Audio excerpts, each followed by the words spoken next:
So this is my review of the past 2 weeks of comics because I got last week's comics quite late, so it's quite a pile. So let's get to it. I do apologise if I'm tired. I've had a full weekend. Day out with my daughter yesterday, and a day at the free Berry Comic Con today with my bestie. I've not had a haircut. I've just got my hair in a ponytail, so hence why I look a bit different. But you don't not interested in that. So let's get to what you are interested in, which is comics. So first of all, I'll look at the past 2 weeks worth of DC, which is quite a chunk. So quite the majority of my comics this week are past 2 weeks been DC. So first one we'll start with is Titans number 12. Love that Chris Samnee cover. So this is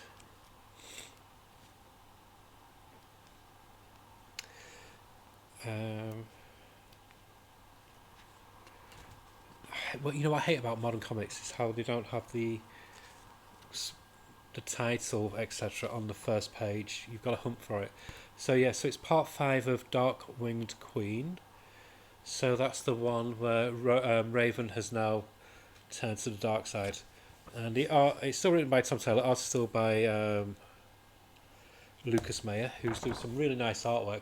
The only gripe I've got about it is, like a lot of modern superhero artists, a lack of backgrounds on a lot of panels. It just seems to be, they seem to just fill in backgrounds with colours nowadays. There are some backgrounds, but very sparse. It's not on every page. And for me, I'm old school. I like a lot of detail in my comics. So that's the only negative I've got about the art. The colours and the art itself, the figure drawing, etc. Really, really good.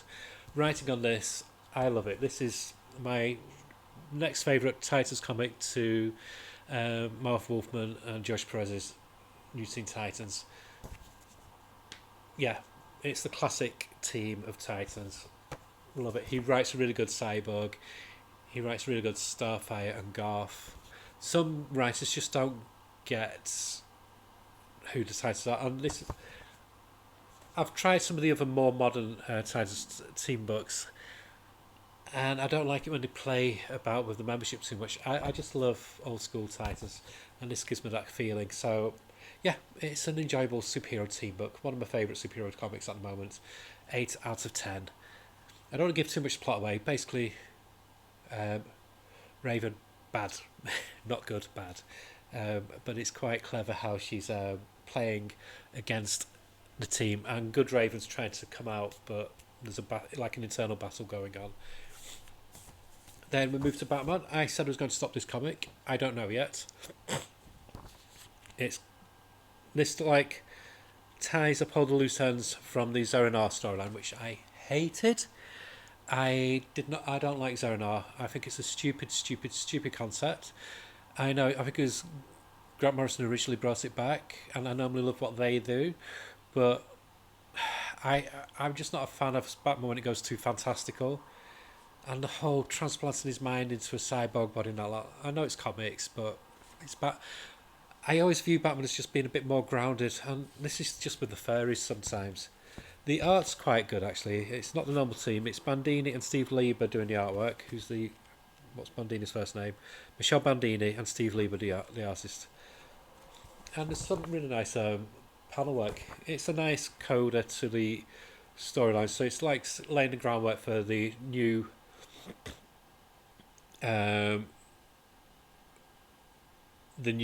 status quo for the Batman family. So they've got a new mansion now. It's called the Pennyworth Mansion. So it's quite a nice family thing. So it's kind of like the calm after the storm. Yeah, it was fun. I know if Chip Zdarsky wrote like this on previous stuff, I just made it a bit more grounded. I think I'd have enjoyed his other run, but I don't trust him.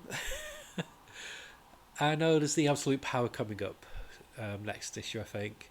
Well, it's the big 150 issue next time. So I think I'll give you a few issues, see what it's like after Absolute Power.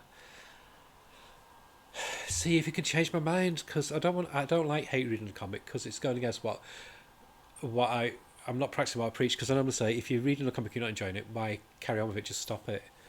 Uh, but this is comics makes me a hypocrite, and I don't like that. So I don't know. I'm going to give it a few more issues and just see what I think. And my fringe is doing my head in.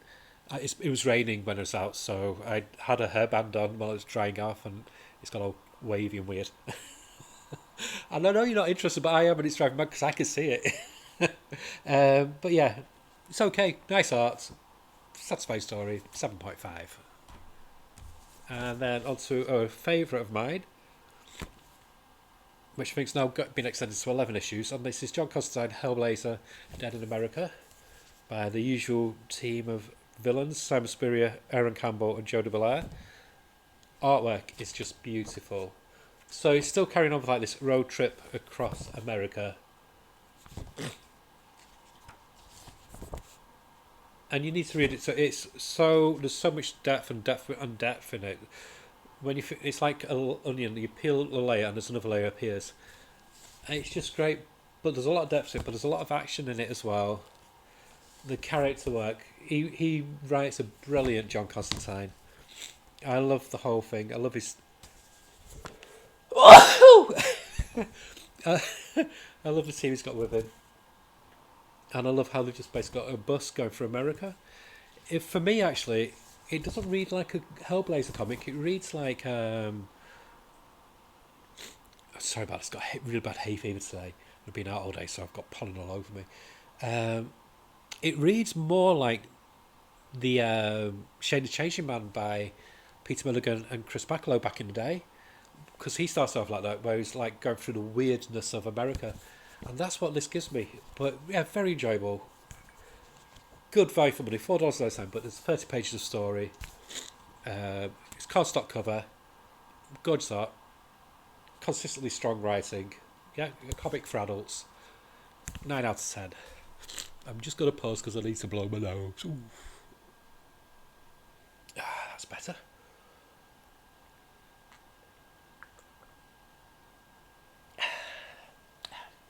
Where were we?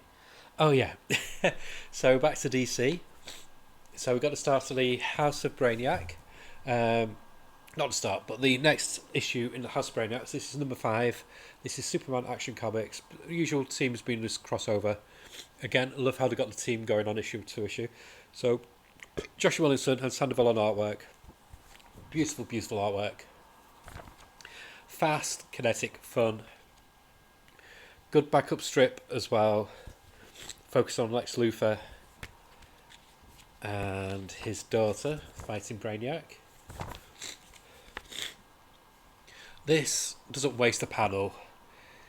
I like how it's just a crossover between majorly just 2 titles, and then a few. It bleeds into another few issues, but comics. But you don't need them. You just basically just get action and Superman, and you have a really fun 6-issue space epic. So this is barreling along. So Brainiac's basically just trying to take over the world. He wants more power for him and for his bride, a bit like the Bride of Frankenstein. This is the Bride of Brainiac, and it's just this Superman is the one title, but just makes you feel good. It's so positive. Even at his weakest, his family rallies around him. He even makes Lobo like and respect him. He is the ultimate superhero. I don't buy many superhero comics nowadays, but I always got a soft spot for Batman and I always got a soft spot for Superman.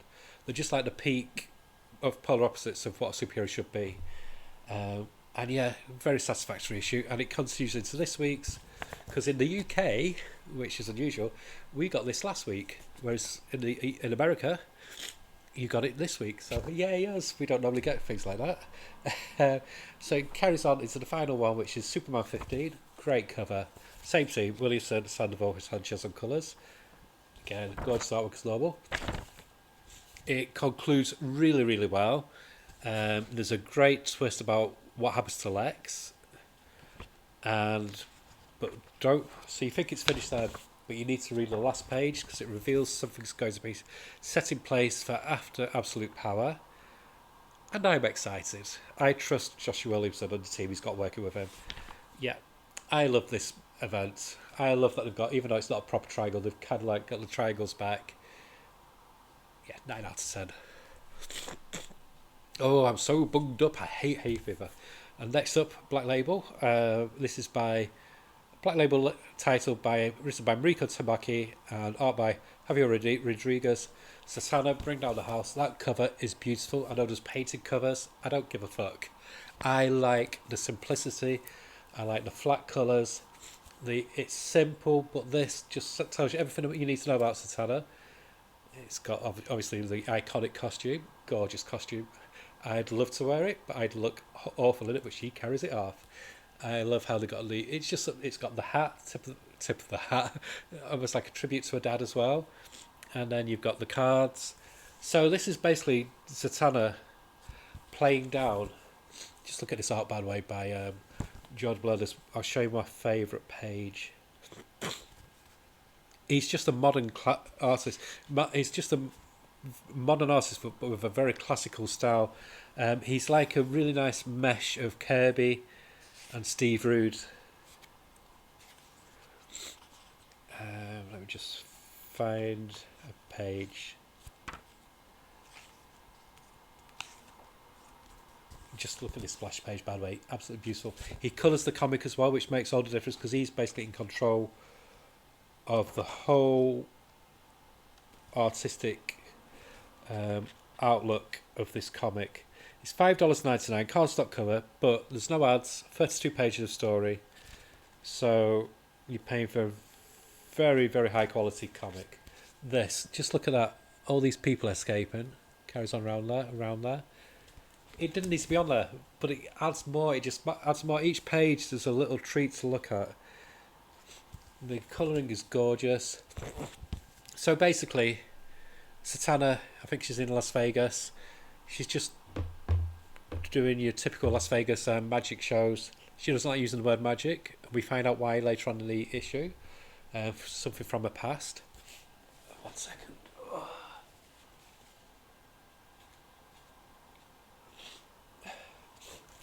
Something from her past has really made her scared about magic. And so she's in Las Vegas doing these on the house magic shows, so people go and see these free magic shows in the Las Vegas casino where she works.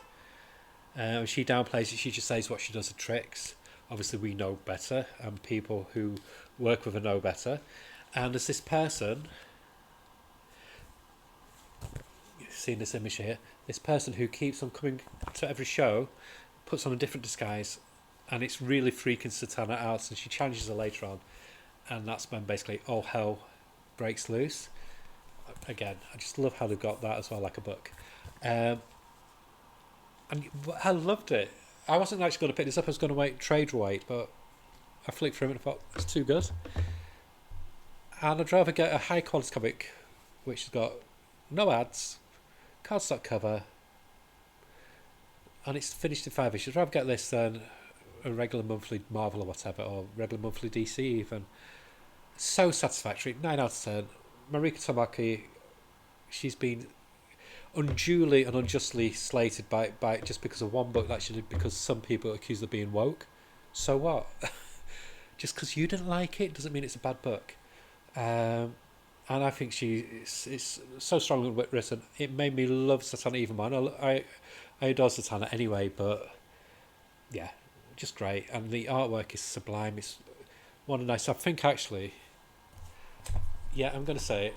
This, just for the beautiful simplicity of it and the colours on it as well, is my cover of the week as well. Yeah, it's just a fun comic. If you're a bit hesitant because of the price tag, I would recommend going for it. It's only it is $5.99, but like I said, there's no ads. It's 32 solid pages of story, cardstock cover, so it's like you're buying a book. Yeah, it's got that Black Label seal of quality on it. Yeah, 9 out of 10. Could be tipping into 9.5. Absolutely adore it and recommend you pick it. This is my pick of the week. And then we have Green Arrow, Agents of the Wall. I was a bit excited first. Oh, it's going to be Phil Hester on the inside outer, but it's not. He just does the cover. He's my Green Arrow artist, apart from Mike Grell, because Mike Grell's the GOAT. But yeah, so this is written by usual team Joshua Williamson. He is leaving soon, Joshua Williamson. I can't remember what issue he's leaving on. It might, but it is very soon. So this is part one of a new storyline.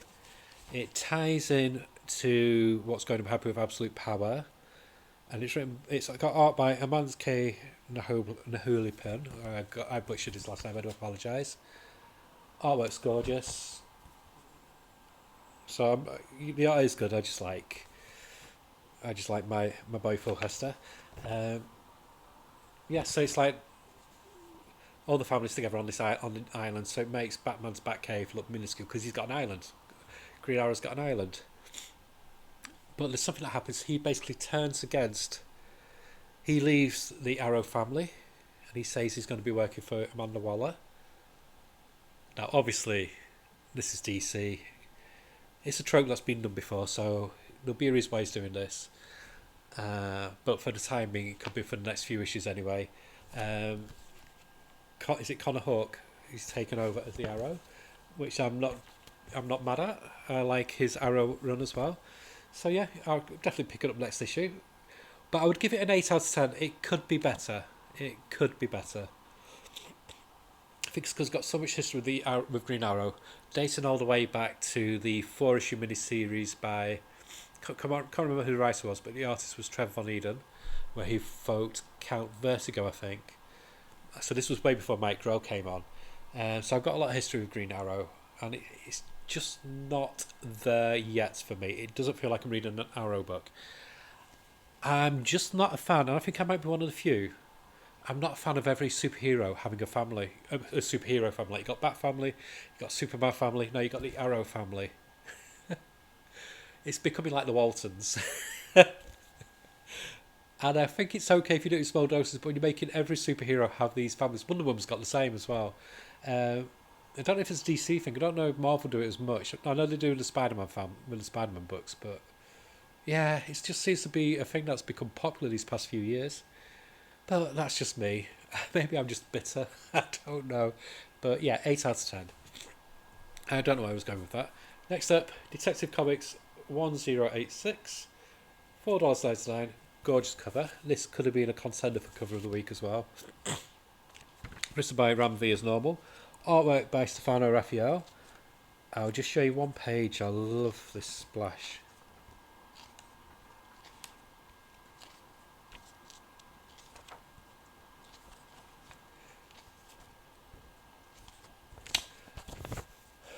I love that splash page of the Bat family leaping into action. So, if you've been reading this, you'll be aware that Bruce has come back to Gotham to claim Gotham back from that family's taken over. I forgot what they're called. And yeah, so it's got really nice art by Stefano Raffaele. Yeah, it's going places. That's all I can say, because it's hard to tell you the story of this because it's big in scope, and intentionally so, because it's very operatic. Like I said, he based it on how an opera's staged. But he's placing all the pieces in for the final big confrontation between the Bat family and the enemy whose name I cannot remember. And it's great. It's good, and he does a very, very sinister Joker in here. And again, it's one of the few comics where you really need to read the backup strips, because it's always got top class writer, top class artist, and the writer on this one is Alex Packnadell, who's an amazing writer. Gorgeous art by Alessandro Estehan, and this focuses on Two-Face, and I love how they draw it like the classic Batman animated adventures Two-Face. Very satisfying backup strip. Again, sets the stage for the big confrontation in the final issue, which will be in about 2 or 3 months. Yeah, 9 out of 10. Consistently good. Talking of consistently good, we have Penguin number 11. So this is putting all the chips on the counter now. The stage is being set for the final issue. All the players are in place. Some aren't in place anymore because now they're dead. But it's good. It's Tom King doing a different style of writing. It's wordy where it needs to be, but it's not overly verbose. It's a tight, fun, twisty crime comic, and like I said, it's setting the stage for the Penguins' big last reveal, big last stand. Yeah, 9 out of 10. One of the best mainstream comics around at the moment. And out of the 2 weeks pals, I have one Marvel comic, one. And I was actually going to stop this one, but I've been reviewing what I'm getting because, as I mentioned a while ago, I'm getting big superhero fatigue. But I'm going to carry on with this one. This could be, for the time being, my only ongoing Marvel comic, and it's Spectacular Spider-Man. Spider-Man, sorry. I've stopped all the Ultimate ones because I don't think they're worth $4.99. And the Peach Momoko one will get collected because I think it'll read better like that. The reason I'm still getting this, I'm enjoying the writing. He writes pitch perfect Peter Parker, Miles Morales, and the art is just beautiful by Humberto Ramos. And what I like about Humberto Ramos, he's got stickability. 4 issues in, and unusually for a comic from Marvel, there's not been enough issues. And I know it sounds weird when I'm saying it's only 4 issues, but on a lot of Marvel comics, after 2 issues, the big superstar artist leaves for 2 or 3 issues, and they bring in somebody who's shit or completely different in style. Not the case with this one. Still continually good. And I'm really enjoying the story. It's got tight dialogue. It's got a fun use of villains. It's just a fun comic. It's refreshing. It's not bogged down by the other Spider titles. It's not bogged down by any of the events that have been going on. It's not bogged down by Blood Hunt or whatever, or Venom War, you name it. It's not. It doesn't affect it. This continues. It's almost like it's in its own microcosm, away from the clutter that is Marvel at the moment. So yeah, 8 out of 10, really fun, and I really love that cover as well. Now we've got another contender for comic of the week, which was Helen of Windhorn. That cover is beautiful. I know people have been trying to compare her. She's like, and my take on this, she's like a blend of 3 artists. P. Craig Russell mixed with Michael T. Gilbert and Gene Colan. If you mix them all together, especially the pencil work of Gene Colan, if you mix them all together, this I think would be a similar result. It's just absolutely gorgeous. This is Tom King, very wordy, but the words are good. Word is good. He speak good. And I'm enjoying it. It's a good take on the fantasy trope. It's a good take on like the classic Edgar Rice Burroughs ones where a person from Earth magically appears in a different land and ends up basically ruling it.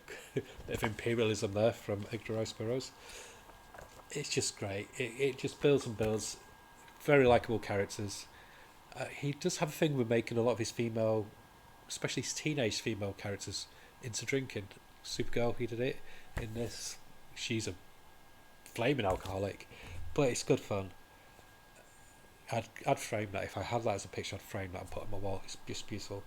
This has been reviewed everywhere, so I don't really know to go into it too much, but I like how it's delving more into the other world, the other realm, instead of just the what's been going on in our realm, on our Earth.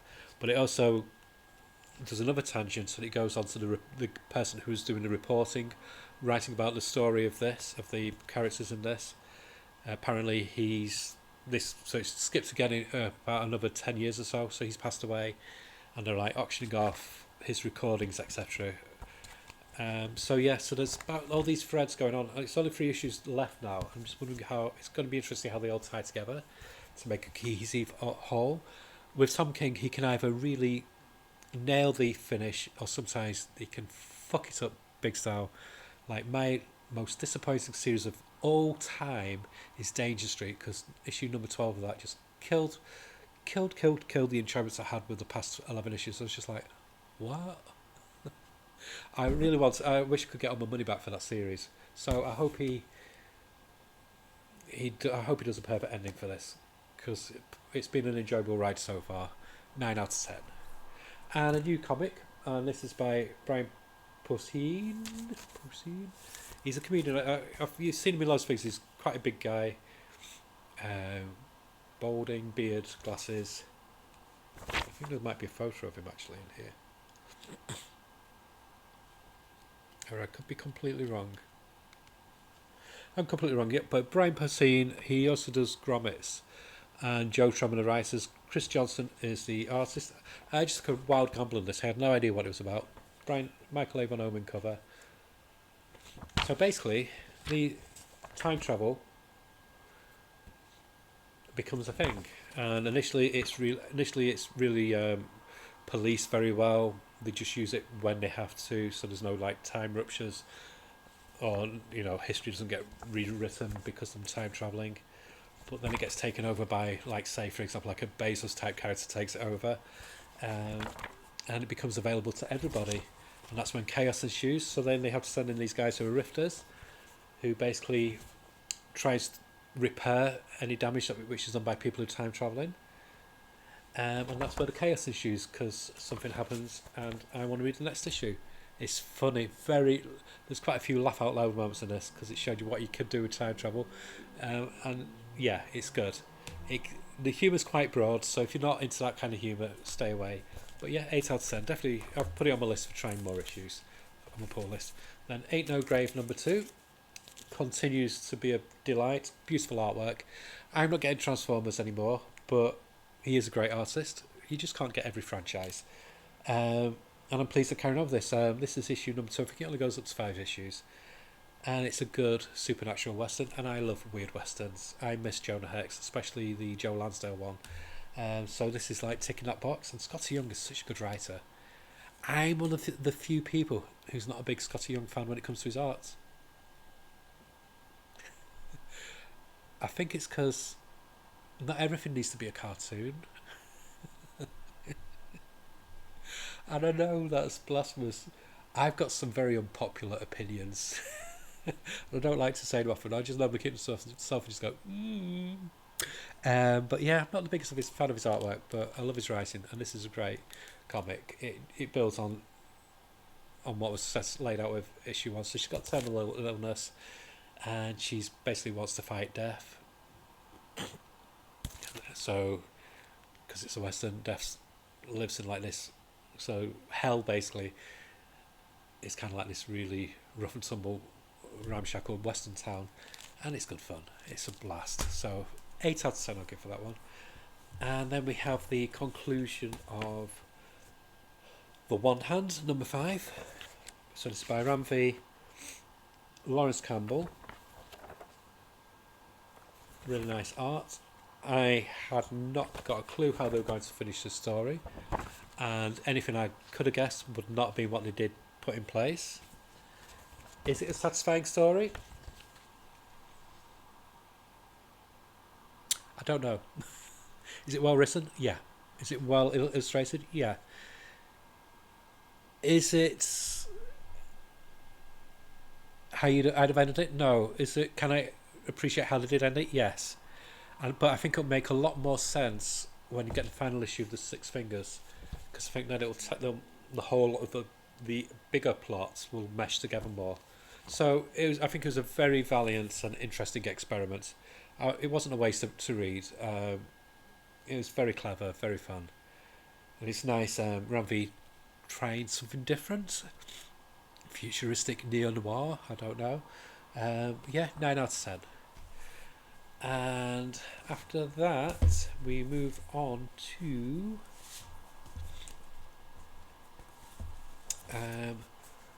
the titles from the Ghost Machine creative teams from Image. So we've got Redcoat #3. Always a lovely cover. Gorgeous artwork by Brian Hitch and Andrew Curry on inks. So this is the Ghost Machine title, which is very much is the tongue-in-cheek one. It reminds me a bit. It's kind of like a mash up of what's it called? Ichabod Crane, the Sleepy Hollow TV series, Jack Sparrow, and things like that. So he's basically immortal. He's met somebody else who is, and there's a very young Albert Einstein who's become his sidekick. So it's got supernatural shenanigans set in the 1800s in America. So there's all these secret societies, etc. A lot of action, a lot of tongue-in-cheek moments. Yeah, it's just a fun comic. It's the least. It's the. It sounds off. It's a real good comic, but it is as for the Geigerverse or Ghost Machine titles, it's the most shallow out of them all. It's just here for a fun ride. It's a romp. It's an old-fashioned romp, and I'm here for it. 8 out of 10. Yeah, fun, beautiful artwork, fun story. But on the flip side, one which is a more serious read from the Ghost Machine teams is Rook Exodus. Again, but written by Jeff Johns, like that one is, but beautiful, beautiful artwork by Jason Fabok. This has got the most astonishing, gorgeous artwork in any comic. He can do scale so well. This took quite a while to read just for the artwork alone. So this is carrying on with the concept that they all have these masks, which are avatars, so it gives them control over different creatures in the world. So Rook has his avatar. He's like in charge of all these crows. Then he had a friend who was in charge of warthogs, who was killed by this guy called Ursa, who he killed somebody else to get the power of the controlling the bears. So it's basically this Ursa is trying to hunt all the other avatars so he could have control of all of them. So Rook's best friend died, was the first one to be killed, and he's just trying to pull them off one by one. And so Rook now is with I think she's called Direwolf. Yeah, she's in charge of the wolves, and they're going to meet this other guy who's in charge of turtles, who's called Carapace, and he's like in his hundreds. It's just fun. It's a really good fun world. It's kind of like, I guess this is like the flip version of Commandy, but it's got that nice apocalyptic world feel. And it feels completely different. It's like Geiger and that lot. Like I said, this is like I could picture Jack Kirby getting a buzz from this comic. It's got that kind of Kirby kind of sci-fi flavour to it, and like I said, it's just a beautiful, beautiful artwork, and it's moving on. So they're now meeting other people. We're now being introduced to more of the avatars now. So there's about 3 or 4 pages which just focus on all the different avatars and what their powers are. So that was fun. Yeah, it was good. Good bit of world building. Oh, a pleasure to read. Like I said, it's much more serious than Great Red Coat. Yeah, 9 out of 10. Beautiful, beautiful book. This book seems to be dividing a lot of people. It's very out there. How I would sum it up is X-Files meets a William Gibson futuristic techno thriller meets David Cronenberg meets David Lynch. Just blend them all together and you get this. I'm reading it. Some of the time I've not got a fucking clue what's going on, but I'm having a blast. And I have that same feeling when I watch a lot of David Cronenberg, or when I watch the Twin Peaks, especially the last Twin Peaks limited series what David Lynch did. It went over my head off it, but I didn't care. I enjoyed it, and it's the same with this. I love the dialogue in it. I love the characters. There's a gay private detective. I don't know if he's a detective, and he has some of the best one-liners. Where is it now?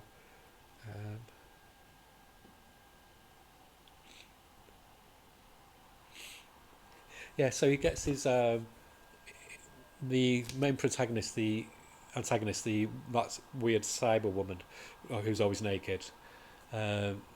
He gets attacked by her, so he's got this big gash down his neck. And he asks this woman here who he's working with, how bad does it look? He says, how bad does it look? Am I still going to be able to fuck the pretty voice? It's just great. The dialogue is just great. That made me just splutter when I was drinking coffee. Don't drink coffee when you're reading. Yeah, I'm really loving it. The artwork is beautiful. And I enjoy the world building.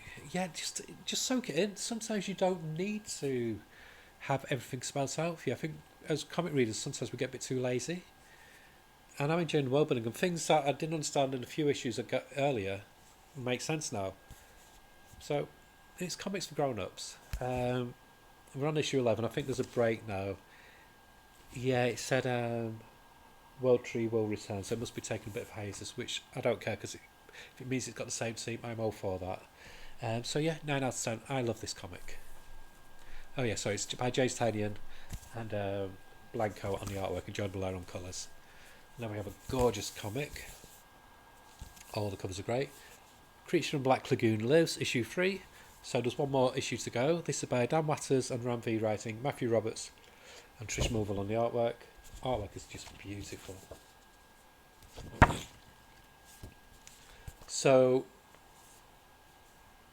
she's hunting a serial killer and he's hunting a creature from Black Lagoon, but it turns out now they can help each other, and there's a great reveal at the end, so I don't want to go into it too much, but the reason why their journeys kind of mesh together and they help each other out, like I said, it's just a fun reveal. I know a lot of people saying, oh, I think Dracula's better. I actually disagree. I think this is just more fun. Dracula felt more like an artistic endeavour. It was a bit more highbrow. This is a bit lower brow, which surprised me because it's from Dan Watters from Ram V. But I think that's what you need for Creature from Black Lagoon. I don't think this would work if it was po-faced and a serious study. It should be an action flick, and that's what you get here. It's out and out action, out and out suspense, great dialogue, gorgeous artwork, beautiful colours, 9 out of 10. And I can't tell you much because the final page is great. So yeah, good series. And after the wrap-up issue next time, there'll be Frankenstein coming out by Michael Walsh. And then, because I had to order this because they missed it at my comic shop. Feral number 3 and Feral number 4. Wow. Artwork, as per usual, is great. As I mentioned before, one of my favourite comics of the year. So this has more tension and suspense than Walking Dead or anything like that. Basically, there's like this rabies, like this rabies outbreak which has come across the country, and these cats are basically fighting for their survival. If you're not buying this because you think it's going to have cruelty to animals, I think you're missing out, because it's not like a mankind being cruel to them. It's a story of survival. It's like Watership Down, where it's all of them are animal characters. Mankind is just like a background menace, but the main menace is other animals, and that's what gives the suspense. So yeah, I'm fully invested. Beautiful artwork. Again, I can't really tell you much because there's another shocking reveal in this one on the final page of issue 4, which is like, already. Yeah, and it's good. It's good. They're ramping up the tension. I gotta get reading number 5 as soon as it comes out because I want to know how the final page gets answered with the next issue. 9 out of 10. And this was going to be my... Yeah, I'm going to give 2, because it's 2 weeks worth, so this is my other comic of the week, Gromit's number 2. This builds... Love that cover as well. This builds on the groundwork laid out by issue 1. So like was mentioned last time, set in the mid-80s. Basically, mid-80s was punk rock, Taco Bell and skating. So that's what you get here. And the girls are way cooler than the guys. And it's just good. It's a story about friendship, about loyalty, about being at age where adults don't understand you, you don't understand adults, and finding your own identity, thinking the whole world's against you, so you find your clan, and these guys, their clan is other skateboarders. Artwork is beautiful, just pitch perfect for this period.